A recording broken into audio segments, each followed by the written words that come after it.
చెప్తున్నటువంటి ముచ్చట మనకు కనిపిస్తుంది. రైట్, ఒక్కసారి ఎక్స్ప్లెనేషన్లకు పోతే 244 మంది మావోయిస్టులు సరెండర్. గత 4 నెలల్లో భారీగా లొంగుబాటు. వరుస ఎన్కౌంటర్లతో ఉక్కిరి బిక్కిరి. అడవులను జల్లెడ పడుతున్న భద్రతా దళాలు. ఇక సేఫ్ ప్లేసులు లేక నానా అవస్థలు. చావడం కంటే లొంగిపోవడమే బెటర్ అనేటువంటి ఆలోచనలో ఉన్నట్టుగా క్లియర్గా తెలుస్తోంది. ఒకే రోజు 86 మంది మావోలు లొంగుబాటు అయినట్టుగా తెలుస్తోంది. సో ఇక 2026 కల్లా మావోయిస్టులను అంతం చేయడమే కేంద్ర ప్రభుత్వం ప్రధాన లక్ష్యంగా తెలుస్తోంది. మావోయిస్టులు భయంగా బతుకుతున్నటువంటి పరిస్థితి. సో ప్రస్తుతం మనం చూస్తూ ఉన్నాము తొలి స్క్రీన్ మీద 5 రాష్ట్రాల్లోని దండకారణ్యంలో భద్రతా బలగాలు ఇక వరుస ఎన్కౌంటర్తో మావోలంతా కూడా ఆత్మస్థైర్యాన్ని కోల్పోతున్నారా అంటే అవుననేటువంటి సమాధానం వస్తుంది.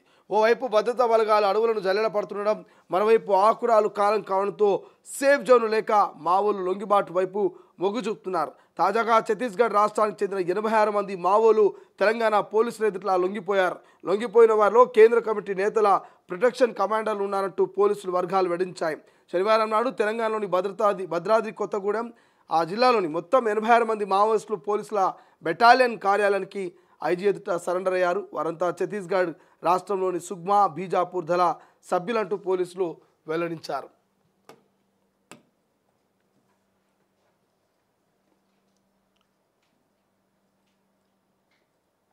రైట్, మావోయిస్టులో భయం మొదలైందా? 5 రాష్ట్రాల్లోని దండకారణ్యంలోని భద్రతా బలగాల వరుస ఎన్కౌంటర్లతో మావోలు ఆత్మస్థైర్యం కోల్పోతున్నారా? అట్టి అవుననే సమాధానం వస్తోంది.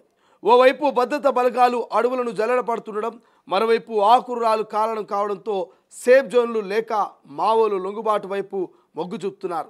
తాజాగా ఛత్తీస్గఢ్ రాష్ట్రానికి చెందిన 86 మంది మావోయిస్టులు తెలంగాణ పోలీసుల ఎదుట లొంగిపోయినటువంటి వారిలో కేంద్ర కమిటీ నేతల ప్రొటెక్షన్ కమాండ్లు ఉన్నట్టుగా పోలీసు వర్గాలు వెల్లడించాయి. శనివారం నాడు తెలంగాణలోని భద్రాద్రి కొత్తగూడెం జిల్లాలో మొత్తం 86 మంది మావోయిస్టులు పోలీస్ బెటాలియన్ కార్యాలయంలో ఐజీత సరెండర్ అయ్యారు. వారంతా ఛత్తీస్గఢ్ రాష్ట్రంలోని సుగ్మా బీజాపూర్ దళ సభ్యులంటూ పోలీసులు వెల్లడిస్తున్నటువంటి పరిస్థితి మనకు కనిపిస్తుంది. ఇక లొంగిపోయిన వారిలో 20 మంది మహిళా మావోయిస్టులు కూడా ఉన్నారు. అయితే ఇటీవల జరిగిన ఎన్కౌంటర్లు పక్కా బూటకపు ఎన్కౌంటర్లు అంటూ ఈ నెల 3న భారత communist party Maoist Dandakaranya special zonal committee ఓ లేఖను విడుదల చేసింది. అందులో కార్పొరేట్ దోపిడీని సులభతరం చేసేందుకు కేంద్రం దేశంలో మావోయిస్టుల నరమేధానికి తెరలేపిందంటూ ఆక్షేపించారు. ఆదివాసీలు విప్లవకారులు ఈ నర సంహారాన్ని వెంటనే ఆపాలని తాము చర్చలకు సిద్ధమంటూ లేఖలో ప్రస్తావించారు. ఈ క్రమంలోనే ఇంత పెద్ద ఎత్తున మావోయిస్టులు పోలీసుల ఎదుట లొంగిపోవడం ఆ పార్టీకి పెద్ద దెబ్బననే విశ్లేషకులు అభిప్రాయాన్ని వ్యక్తం చేస్తున్నారు. గత 4 నెలల్లో 224 మంది ఓవైపు సరిహద్దులో నిఘాను పటిష్టం చేస్తూనే మరోవైపు సరెండర్ల వైపు తెలంగాణ పోలీసుల దృష్టి సారిస్తున్నారు. దీంతో ఈ ఏడాది 4 నెలల వ్యవధిలో 224 మంది మావోలు సరెండర్ కాగా 70 మందికి పైగా అరెస్ట్ అయ్యారు.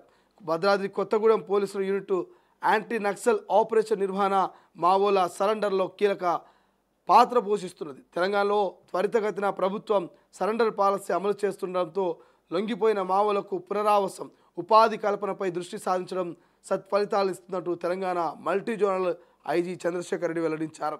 సమావేశంలో పాల్గొన్న ఇన్స్పెక్టర్ జనరల్ చంద్రశేఖర్ రెడ్డి భద్రాద్రి కొత్తగూడెం జిల్లా ఎస్పీ రోహిత్ రాజ్ సరెండర్ అయిన మావోల వివరాలు వెల్లడించారు. వార్ జోన్గా దండకారణ్యమట. ఇటీవల వరుస ఎన్కౌంటర్లతో దండకారణ్యం వార్ జోన్గా మారింది. మావోయిస్టుల ఏరివేతే లక్ష్యంగా భద్రతా దళాలు కగారు ఆపరేషన్ నిర్వహిస్తున్నారు. అబుజాబ్ మడ్ అడవుల్లో టార్గెట్గా జనవరి నుంచి జల్లెడ పడుతున్నారు. భద్రతా బలగాలు మరోవైపు 2026 నాటికి మావోయిస్టులను అంతం చేస్తామంటూ కేంద్ర మంత్రి అమిత్ షా ప్రతి సభలోనూ బల్లగుద్ది మరి చెబుతున్నారు. గత ఏడాది ఏప్రిల్ 16వ తేదీన జరిగిన కాంకేర్ ఎన్కౌంటర్లో 29 మంది మావోయిస్టులు చనిపోయారు. ఆ తర్వాత జరిగిన కోడ్చిలి ఎన్కౌంటర్లో 13 మంది ప్రాణాలు కోల్పోయారు. మే 11వ తేదీ బీజాపూర్లో జరిగిన ఎన్కౌంటర్లో 12 మంది మావోలు చనిపోయారు. నారాయణపూర్ ఎన్కౌంటర్లో 10 మంది, నారాయణపూర్ జిల్లాలో జరిగిన ఎన్కౌంటర్లో 8 మంది, ఇలా వందలాది మంది మావోలు ప్రాణాలు పోగొట్టుకుంటున్నారు. వరుస ఎన్కౌంటర్లతో మావోయిస్టులకు భారీ నష్టం వాటిల్లుతోంది. దీంతో చాలా జాగ్రత్తగా అడుగులు వేస్తున్నారు మావోలు. ఆదివాసీ నివాస ప్రాంతాలపై చాపర్లతో డ్రోన్లతో ఇక బాంబింగ్ చేస్తున్నారంటూ మావోయిస్టులు ఆరోపిస్తున్నారు. మరోవైపు ఛత్తీస్గఢ్ దండకారణ్యంలో నరమేధం సాగిస్తున్నారంటూ కేంద్ర ప్రభుత్వపై పౌర హక్కుల సంఘాలు ఆగ్రహం వ్యక్తం చేస్తున్నాయి. రైట్, ఇది ఓవరాల్గా మనం ఇప్పటివరకు చూస్తే మావోయిస్టులకు సంబంధించి వార్త చూస్తే 86 మంది మావోయిస్టులు భద్రాద్రి కొత్తగూడెం వద్ద పోలీసుల ముందు లొంగిపోయారు.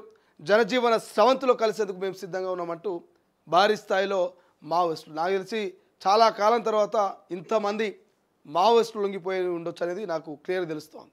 సో ఇక ఈ 4 నెలల్లో 224 మంది మావోయిస్టులు లొంగిపోయినట్టుగా తెలుస్తోంది. సో ఇక 100కు పైగా మావోయిస్టుల మరణాలు మీ అందరికీ తెలుసు. 2026 నాటికి మావోయిస్టు రహిత భారత్గా మారుస్తానంటూ కేంద్ర హోంశాఖ సహాయక మంత్రి అమిత్ షా ఓ టార్గెట్ పెట్టుకున్నాడు. సో టార్గెట్లో భాగంగానే మరి వరుసగా ఎన్కౌంటర్లు జరుగుతున్నాయి. 2026 నాటికి మార్చ్ 31 నాటికి మావోయిస్టు రహిత భారత్గా, అంటే ఒక్క మావోయిస్టు కూడా భారతదేశంలో ఉండకుండా మరి మొత్తం నిర్మూలించేందుకు అయితే కేంద్ర హోంశాఖ మంత్రి అమిత్ షా ప్లాన్ చేసినట్టు తెలుస్తోంది. సో మరి అమిత్ షాకి సంబంధించి ఈ ప్లాన్ ఇంప్లిమెంట్ చేస్తూ ఉన్నారు. ఇంప్లిమెంటేషన్లో భాగంగానే మీరు కనుక చూస్తే గత కొన్ని రోజుల నుంచి వరుసగా ఎన్కౌంటర్లు చదువుతున్నాయి. వరుస ఎన్కౌంటర్లో సో ఇప్పటికీ 86 మంది అయితే మరి పోలీసుల ముంగల మావోయిస్టులు లొంగిపోయినట్టు తెలుస్తోంది. మరి గతంలో కూడా చాలామంది లొంగిపోయారు. గతాన్ని ఇప్పటికీ కనుక పరిశీలించుకుంటే దాదాపుగా 244 మంది మావోయిస్టులు లొంగిపోతే అందులో 70 మందికి పైగా అరెస్ట్ అయ్యారట. 70 పైగా అరెస్ట్ అయ్యారు. ఇక 100కు పైగా ఎన్కౌంటర్లో మనం లెక్కేసుకుంటూ పోతే ఇక్కడ చూస్తే ఎక్కడ గత ఏడాది ఏప్రిల్ నుంచి కనుక మొదలు పెడితే ఏప్రిల్ 13 నుంచి మొదలు పెడితే ఎన్ని ఎన్కౌంటర్ జరిగినాయి ఏం కథ అని చూస్తే ఏప్రిల్ 16వ తేదీన 29 మంది మరణించారు. ఒక్కసారి ఏప్రిల్ 29 నుంచి కనుక మనం చూసినట్టయితే ఏప్రిల్ 29 నుంచి మనం కనుక చూస్తే చాలామంది మరణించారు. 29, ఆ తర్వాత జరిగినటువంటి ఎన్కౌంటర్లో 13 మంది, ఆ తర్వాత జరిగినటువంటి ఎన్కౌంటర్లో 12 మంది, ఆ తర్వాత 10 మంది, ఆ తర్వాత 8 మంది. కేవలం ఏడాదికి సంబంధించినటువంటి లెక్క ఇది. ఈ లెక్క కనుక మనం చూస్తే ఇక్కడ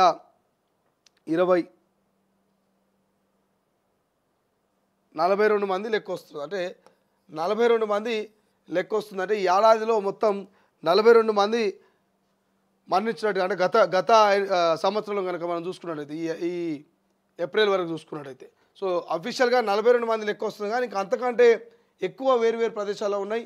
100 మందికి పైగా మావోయిస్టులు మరణించినట్టుగా కొన్ని లెక్కలు చెప్తున్నటువంటి పరిస్థితి. బట్ ఏదేమైనా ఇక్కడ మావోయిస్టులు మాత్రం క్లియర్ చెప్తా ఉన్నారు, ఇది బూటకపు ఎన్కౌంటరు. ఈ బూటకపు ఎన్కౌంటర్ను మేము ఖచ్చితంగా సమర్థించట్లేదు. అమాయకులైనటువంటి ఆదివాసీ బిడ్డల మీద, అమాయకులైనటువంటి గిరిజనుల బిడ్డ మీద మరి డ్రోన్లు ఎగరేసి డ్రోన్ల ద్వారా బాంబులు వేసి వాళ్ళ ప్రాణాలని పొట్టన పెట్టుకుంటున్నారు. సో దయచేసి ఇది సరైనది కాదు, మేము శాంతియుత చర్చలకు సిద్ధంగా ఉన్నామని బహిరంగ లేఖ కూడా రాశారు మావోయిస్టులు. సో ఈ నేపథ్యంలో ఇక అమిత్ షా క్లియర్గా చెప్తా ఉన్నాడు.